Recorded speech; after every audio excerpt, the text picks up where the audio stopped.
আপেলে vitamin, fibre, potassium এবং copper থাকায় শরীরে পুষ্টির চাহিদা মেটাতে সাহায্য করে। আপেল হজম শক্তি উন্নত করা, পাকস্থলীর সমস্যা, গলস্টোন, কোষ্ঠকাঠিন্য এবং ওজন হ্রাসের মতো সমস্যা থেকে মুক্তিও দিতে পারে। তাই শিশুকে আপেল খাওয়ানো যেতে পারে। কোলেস্টেরল এবং রক্তচাপ নিয়ন্ত্রণ করতে সাহায্য করে। দিনে একটির বেশি আপেল খেতেই পারেন। তবে ডায়াবেটিস রোগীরা অবশ্য চিকিৎসকের পরামর্শ মতো তা গ্রহণ করুন। ক্যান্সারের সমস্যায় আপেল ভীষণ উপকার দেয়। এক্ষেত্রে আপেল খোসা সহ খান।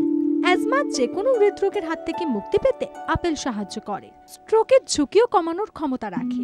দাঁতের এবং মুখের দুর্গন্ধের সমস্যা নিরসনে এক টুকরো আপেল খেয়ে ব্রাশ করুন, দেখবেন দাঁত ঝকঝকে হয়ে গেছে।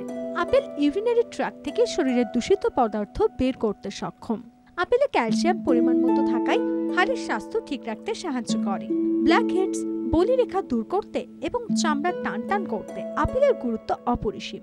আপেলকে থেতো করে মধু এবং লেবুর সঙ্গে মিশিয়ে মাখুন, ত্বক পরিচ্ছন্ন হবে। সবুজ আপেলের জুস লিভার, কিডনি এবং হজমের সমস্যা দূর করতে সাহায্য করে।